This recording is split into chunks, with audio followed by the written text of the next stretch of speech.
दोस्तों आज जो रियल लाइफ स्टोरीज बताने वाला हूं वो सुनकर रोंगटे खड़े नहीं हुए ना तो नीचे डिसलाइक का बटन है, दिल खोल के उसे दबा देना। आपकी लाइफ में आज बहुत सारी निगेटिव चीजें हो रही होगी पर इस वीडियो के बाद आप खुद बोलोगे कि भाई जो भी हो रहा है अच्छे के लिए हो रहा है। So let's start the story. Doctor Ahmed जो कि एक वेल नोन कैंसर स्पेशलिस्ट थे, वो एक बार बहुत ही इंपॉर्टेंट कॉन्फ्रेंस के लिए एरोप्लेन में बैठकर जा रहे थे जहां उन्हें मेडिकल फील्ड में रिसर्च करने के लिए अवार्ड मिलने वाला था। बट अनफॉर्चुनेटली रास्ते में ही उनके एरोप्लेन में कुछ टेक्निकल फॉल्ट आ गया और उस एरोप्लेन को बीच में ही लैंड करवाना पड़ा। अब वहां एयरपोर्ट पर उतरने के बाद डॉक्टर अहमद ने रिसेप्शन पर जाकर कोई और फ्लाइट के बारे में इंक्वायरी की, but unfortunately there was no other flight. तो उस रिसेप्शनिस्ट ने डॉक्टर अहमद को सजेस्ट किया कि वो कोई प्राइवेट कार रेंट पर हायर करके अपनी कॉन्फ्रेंस के लिए निकल जाए, और वैसे भी वहां से बस 4 घंटों का ही डिस्टेंस था। सो डॉक्टर अहमद ने एक कार को हायर कर लिया और वहां से वो कॉन्फ्रेंस के लिए निकल गए।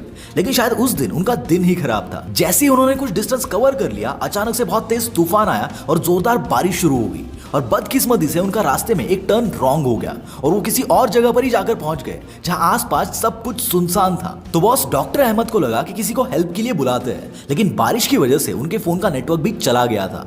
तभी डॉक्टर अहमद की नजर एक झोपड़ी पर पड़ी तो उन्होंने सोचा कि वहां पर जाकर उस घर वालों के फोन से एक कॉल कर लेता हूं। जब उन्होंने उस झोपड़ी के डोर पर नॉक किया तो अंदर से एक औरत बाहर आ गई। डॉक्टर अहमद ने उस औरत को एक कॉल करने के लिए फोन मांगा तो उस औरत ने कहा कि मेरे पास तो फोन ही नहीं है। लेकिन उस औरत ने डॉक्टर से बोला कि जब तक बारिश रुक ना जाए तब तक आप मेरे घर में रुक सकते हो, और उनके कहने पर डॉक्टर घर के अंदर गए। इवनिंग का टाइम था और उस औरत की आदत थी कि वो डेली इवनिंग में प्रेयर करती थी। तो उस औरत ने डॉक्टर अहमद को प्रेयर करने को बोला तो उन्होंने बोला कि मैं इन सब बातों में नहीं मानता, तो आप कंटिन्यू करो। जब वो औरत प्रे कर रही थी तब डॉक्टर अहमद ने नोटिस किया कि औरत का एक छोटा बच्चा था और उसके लिए वो कुछ प्रे कर रही थी। अब जैसे ही उस औरत का प्रे कंप्लीट हो गया तो डॉक्टर अहमद ने उनसे पूछा कि आप बच्चे के लिए क्यों प्रे कर रही थी।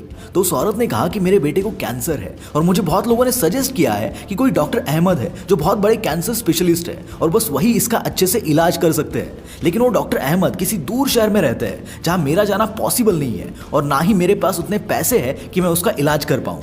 उस औरत की बात सुनकर डॉक्टर अहमद को एकदम से झटका लगा। उन्हें वो एरोप्लेन खराब होने से, कार हायर करने से, बारिश और तूफान के आने से, नेटवर्क के जाने तक सारे इंसिडेंट्स अपने आंखों के सामने दिखने लगे, और उनको तब रियलाइज हुआ कि उनके साथ ये जो कुछ भी हो रहा था उस सब के पीछे एक वजह थी।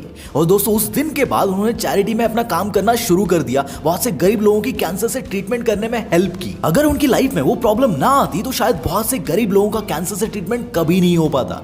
सो boss everything happens that happens for a reason.